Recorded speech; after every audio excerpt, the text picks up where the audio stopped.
반갑습니다. 저는 우리 소개해 주신 대로 이제 태국에서 활동을 하고 있는 GMS 소속의 전우성 선교사라고 합니다. 오늘 특별히 청년부 헌신 예배 귀한 시간에 초대를 해주셔서 너무나도 감사드립니다. 특별히 청년들과 말씀으로 하는 것은 굉장히 오랜만이라 설교를 준비하는 내내 굉장히 즐거웠습니다. 이 청년들을 사실 보고 이렇게 얘기를 하고 싶은데 이쪽에 있으니까 이게 또 안 되네요. 네, 너무나도 반갑고 또 축복합니다. 대학생들도 있죠? 대학생들이 더 많이 있나요? 직장인들도 있고요. 아까 얘기하신 대로 이제 또 결혼을 준비하시는 그런 분들도 계신가 봐요. 그렇진 않은가 봐요. 네. 그렇진 않은 것 같습니다.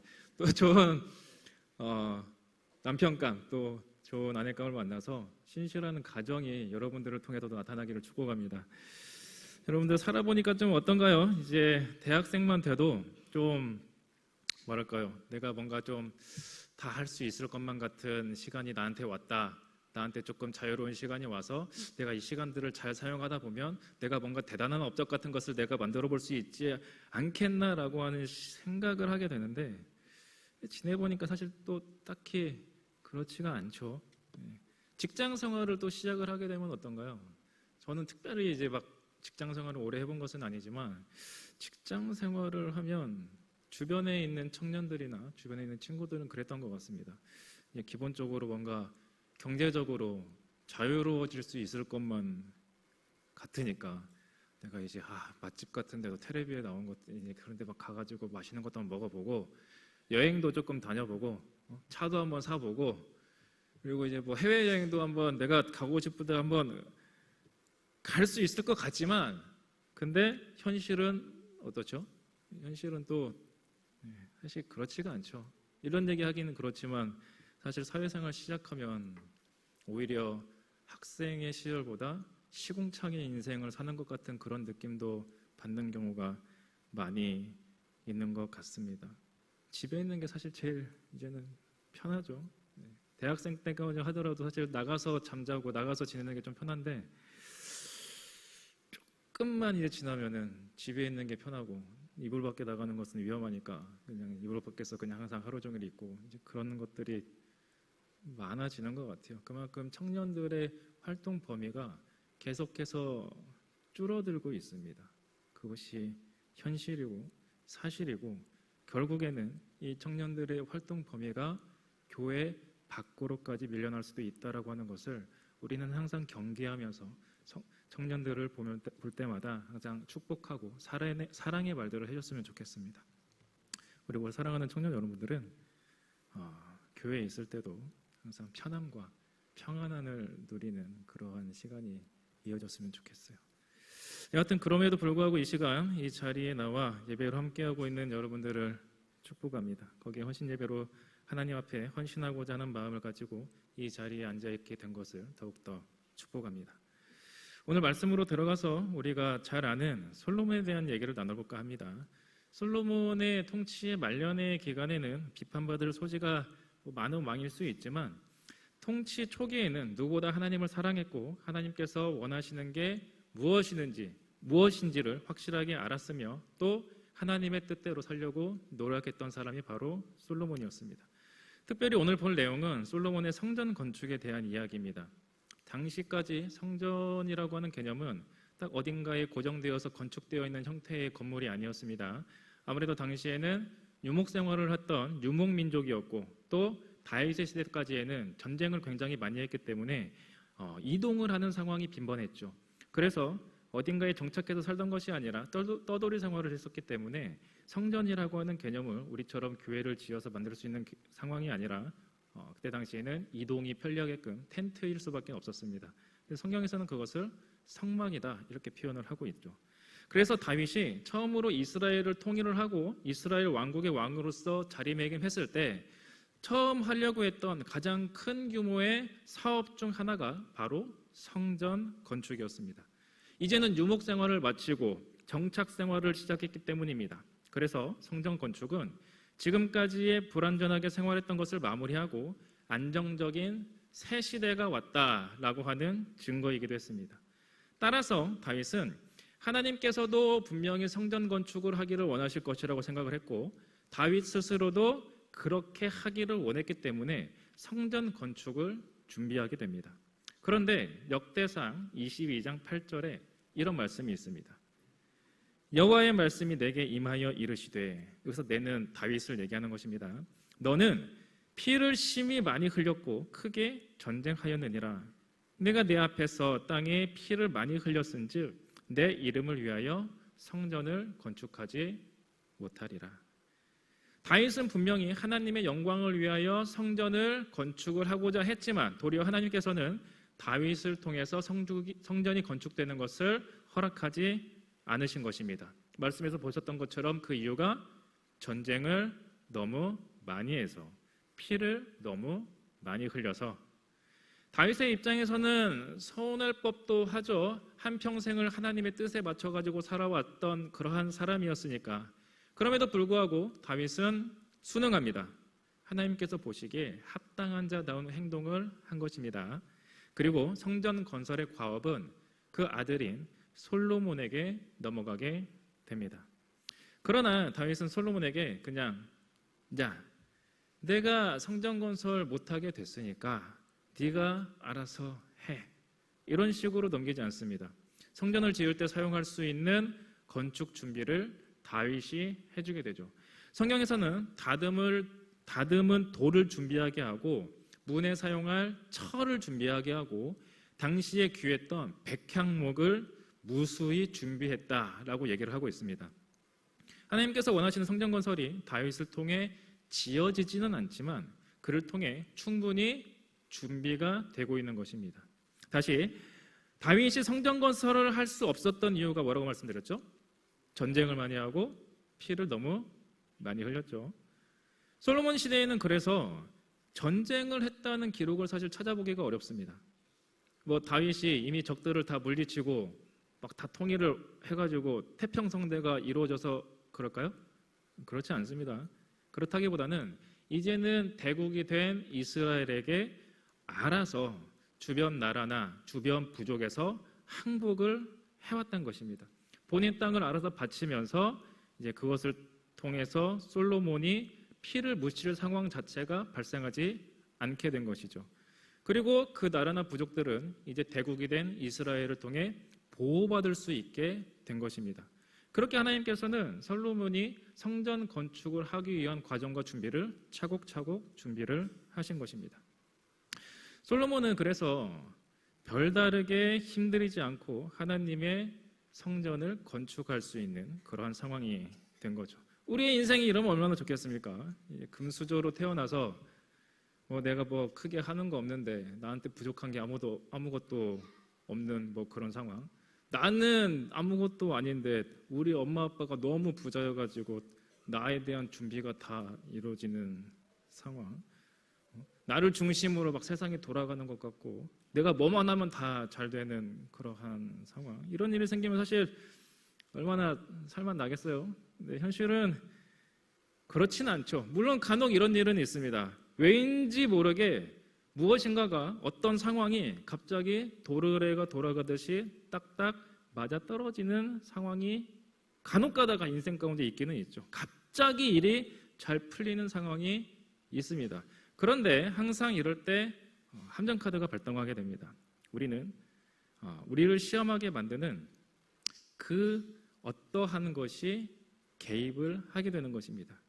우리 인생의 핑계거리가 나타나는 거죠. 그리고 꼭 보면 이런 것은 우리의 신앙생활과 관련해서 집중적으로 나타나는 경우가 굉장히 많습니다.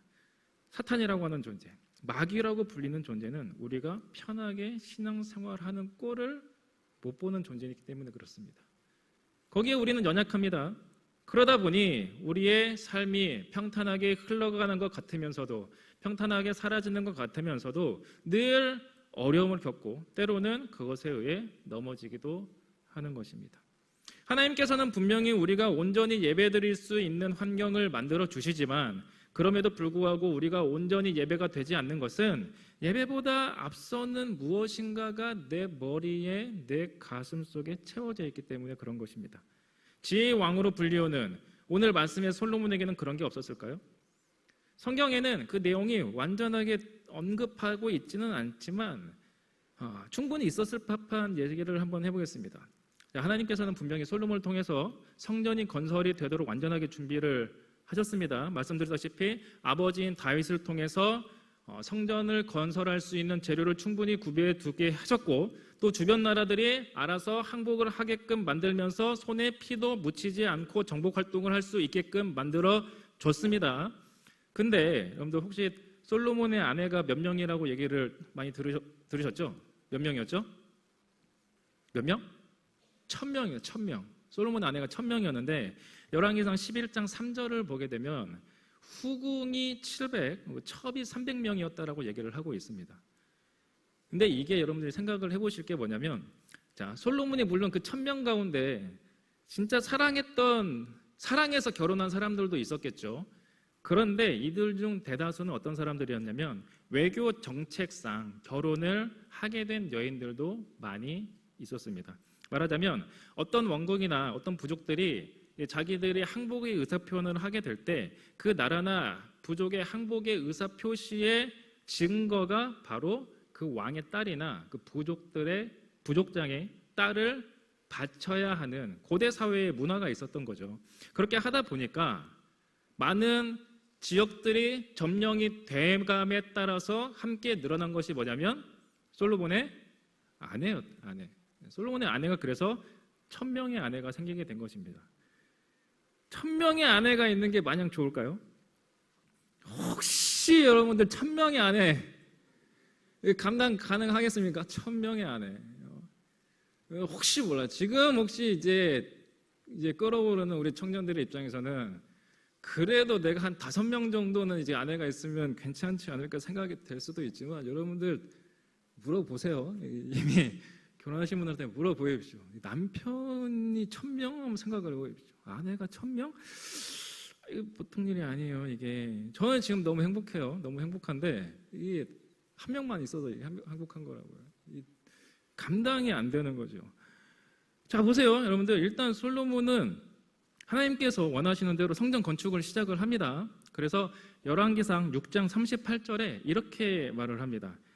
11째 해 불월 곧 8째 달에 그 설계와 식양대로 성전 건축이 다 끝났으니 솔로몬이 7년 동안 성전을 건축하였더라. 자, 성전을 7년에 걸쳐서 준공을 합니다.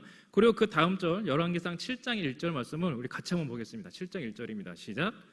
솔로몬이 자기의 왕궁을 13년 동안 건축하여 그 전부를, 자, 7년 동안 뭐를 먼저 건설을 했습니까? 성전을 건축을 하고, 그러고 나서 그 다음에 뭘 건축을 했다고 얘기를 하죠? 왕궁을 이제 건축을 한 겁니다. 자, 하나님의 성전을 건설하는데 7년이 걸렸고, 그러고 나서 자기의 왕궁을 건설하는데 13년이 걸렸다라고 얘기를 하고 있는데, 이거는 뭐 규모의 차이일 수도 있고 뭐 준비 기간의 차이일 수 있으니까 그렇다 치고, 그런데 여러분들 어쨌거나 중요한 것은 성전을 만들고 나서 바로 왕궁을 만든 거예요. 그럼 왕궁을 짓기 전에 솔로몬은 살던 집이 없었을까요? 그렇지는 않았겠죠. 왕궁이 있었겠죠. 다윗이 살던 그런 궁이 있었겠죠. 거기서 계속해서 살았겠죠. 그런데 자, 여기서부터는 제 상상력이 조금 동원된 추측입니다. 어디 가서 이제 막 성경에 이런 말이 있다고 어떤 선교사가 얘기했는데 이렇게 얘기하시면 곤란하고, 한번 상상을 한번 해보는 거예요, 이 상황을. 자, 이제 성전을 어마어마하게 이제 크게 이제 성전을 건축을 하고 있습니다. 근데 이거를 오다 가다가 누가 이 상황을 보고 듣게 되냐면, 이 상황에 대해서 솔로몬의 아내들이 막 그 돌아가는 걸 보면서 이제 보기 시작한 거죠. 이제 그러면 생각을 하는 거죠. 성전은 짓는 거 좋은데 우리 왕궁은 또 언제 안 짓나? 혹은 그 1000명 가운데에서 다 하나님, 여호와 하나님만 믿는 사람들이 있는 게 아니라 각종 이방신을 믿었던 사람들이 있었을 테니까, 실제로 있었고, 그 사람들은 무슨 생각을 하겠습니까? 저 여호와 하나님의 신당은 그렇게 크게 짓는데 우리 바알 신님 이거 신당 좀 지어주면 안 되나? 이제 막 약이 있어, 이거 막 녹기둥이 이렇게 막 올라가는 거 보면서, 와, 저기 어마어마한 저 기둥 올리는 거 봐봐. 내 방도 좁아 터져 죽겠는데, 이거 좀 우리 궁 좀 안 짓나? 이러면서 이제 솔로몬 왕을 찾아가는 거죠. 어쨌건 남편이니까. 그러면서 이제 솔로몬한테 그러는 겁니다. 가가지고, 솔로몬 오빠, 성전만 저렇게 계속 지을 거야? 내 생각 안 해? 우리 집 안 지어? 내 방 진짜 좁아 터져 미칠 것 같아. 이제 그러는 거예요. 이제 한두 명이 아니라 몇 명이? 1000명이 1000명이 그렇다는 거. 1000명이. 물론 이제 여러분들 아내들 입장도 생각을 좀 해주셔야 됩니다. 아내들 입장도 좀 생각을 해줘야 되는 게, 어쨌든 그 사람들도 어떤 한 왕국의 공주였잖아요. 어떤 부족의 공주였잖아요. 다들 대접받고 살았을 테고, 또 아마 좋은 집에서 좋은 방에서 시녀들 데리고 살았을 겁니다. 그러니까 어쨌거나 그들의 주장도 어쩌면 합당하고 일리가 있는 주장이에요. 또 모르죠. 이제 왕궁에 방이 모자라서 그 1000명 가운데 뭐 한 300~400명 정도는 내무실처럼 이렇게 막 여러 명이 이렇게 같이 방을 또 쓰고 있을지 또 모르잖아요. 그러면 이 사람들 입장에서는 그게 되게 불편할 수 있죠. 그러니까 이 솔로몬도 성전의 건축을 마친 다음에 왕국을 건설했다고 볼 수 있죠. 일리 있지 않나요? 아닐 수도 있습니다. 우스갯소리로 얘기했지만 확신하건대 성전을 건설 중에 있던 솔로몬의 스트레스도 분명히 이만저만이 아니었을 것입니다. 일단 기본적으로 1000명의 아내가 다 같이 여호와 하나님을 다 믿는 자들이 아니었으니까. 제가 아까 믿는 신들조차도 달랐기 때문에 하나님의 성전만 짓는 것 자체가 어쩌면 솔로몬의 다른 신을 섬기고 있던 아내들에게 있어서는 굉장히 불편한 일일지도 모릅니다.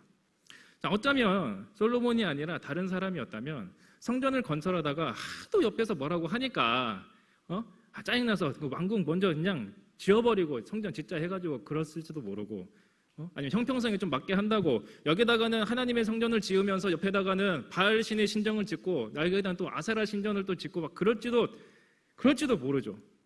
그러나 여기서 우리가 볼 수 있는 것처럼 분명히 하나님께서는 내가 감당할 수 있게끔 준비를 해주신다라고 하는 사실입니다. 하나님께서는 정확하게 뭐를 준비하셨냐? 솔로몬이 성전을 건설할 수 있는 모든 준비를 해주신 게 바로 하나님이신 거고, 또 그 은혜를 받은 것은 솔로몬이 그 은혜를 받았다고 하는 거죠. 죄송합니다. 솔로몬이 그 은혜를 받아서 확실하게 그 성전을 지었다라고 하는 겁니다. 그만큼 여러분들 스스로 아무리 준비를 잘 해주더라도 의지와 노력이 없다면 절대로 그 결과물 자체를 만들어낼 수는 없다는 거예요. 그리고 그것이 되는가 안 되는가 하는 것은 우리 마음 안에 우선순위가 어디에 있는가에 따라 달려있는 것입니다. 다행히도 솔로몬의 우선순위는 성전 건설에 있었다라고 하는 게 너무나도 다행인 상황인 거죠. 자, 여기서 여러분들 근본적인 질문을 하나 던져보겠습니다. 그런데 왜 하나님은 굳이 성전을 먼저 건설하도록 하셨을까요? 그리고 왜 하나님은 굳이 이미 준비가 되어 있는 것 같은 있을 법한 다윗이 아니라 솔로몬을 통해서 그렇게 하셨을까요? 그것은 여러분들 바로 성전의 거룩성 때문입니다. 하나님께서 보시기에 합당한 삶을 살았다고 하는 평가를 받는 다윗조차도 성전의 거룩성을 지키기 위해서 성전 건축에 임하지 못했던 것입니다. 그만큼 하나님 입장에서 가장 중요한 것이 성전 건축이었던 것입니다. 성전이 대체 뭐길래? 성전이 대체 뭡니까? 당시에 인간이 하나님을 만날 수 있는 유일무이한 장소였으니까요. 하나님 입장에서는 너무나도 중요한 장소였기 때문입니다. 그래서 하나님께서는 성전 건설하는 데 있어서 완벽하게 준비되셨고 또 준비된 사람이 필요했던 것입니다.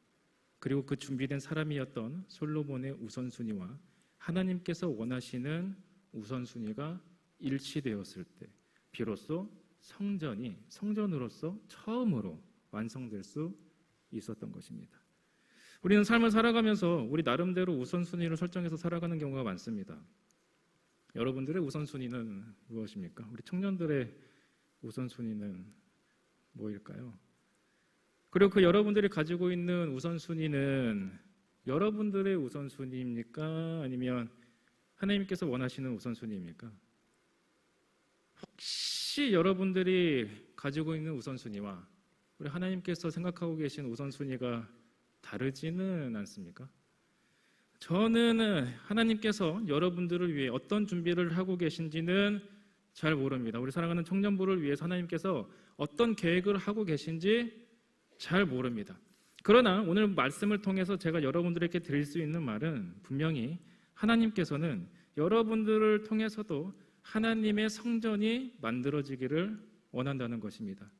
하나님에게 다가올 수 있는 그 복의 통로의 역할을 분명히 우리 사랑하는 청년들에게도 원한다라고 하는 것이죠. 청년의 때에 그래서 하나님을 더욱 인격적으로 만나게 되시기를 소망합니다. 청년의 때에 하나님과 더욱 가까워지고 긴밀하게 되시기를 소망합니다. 청년의 때에 하나님께서 준비하신 계획을 알고 하나님께서 원하시고 소망하시는 바가 바로 여러분들의 우선순위가 되시길 주님의 이름으로 소망합니다. 한번 따라해 볼까요? 신앙이 바로 설 때 모든 것이 바로 설 수 있다. 오늘 반대로 얘기하면 신앙이 바로 서지 못하면 모든 것이 다 무너질 수 있다라고 하는 것입니다. 우리의 우선을 늘 하나님으로 정해보시기 바랍니다. 그리고 그랬을 때 주시는 하나님의 놀라운 축복을 받게 되는 우리 청복교회 청년부와 우리 성도 여러분들이 될 것임을 믿습니다. 마지막으로 오늘 말씀인 열왕기상 8장 22절, 23절 다시 한번 보면서 말씀을 마무리하겠습니다. 이 말씀은 솔로몬이 성전 건축을 마무리하면서 솔로몬이 하나님 앞에 올리는 기도입니다. 이스라엘 백성이 출애굽을 하면서 이 땅을 허락하신 준비하신 하나님께 감사드리고 또 성전 건설을 준비하면서 은혜를 베푸신 하나님께 감사하는 내용을 여기에 담고 있습니다. 우리 같이 한번 보겠습니다. 시작. 솔로몬이 여호와의 제단 앞에서 이스라엘의 온 회중과 마주서서 하늘을 향하여 손을 펴고 이르되 이스라엘의 하나님 여호와여 위로 하늘과 아래로 땅에 주와 같은 신이 없나이다. 주께서는 온 마음으로 주의 앞에서 행하는 종들에게 언약을 지키시고 은혜를 베푸시나이다. 이것이 오늘도 하나님 앞에 나와 예배하는 우리 청년들과 우리 성도 모든 여러분들의 고백이 되시기를. 우리 우선순위가 다른 데 있는 것이 아니라 우리를 위하여 모든 것을 준비하고 계신 하나님의 은혜를 계속해서 간구하는 데 있게 되시길. 그리고 앞으로도 우리 천국교회에서 계속해서 행복한 신앙생활을 할 수 있게 되시기를 주님의 이름으로 축복합니다. 기도하겠습니다.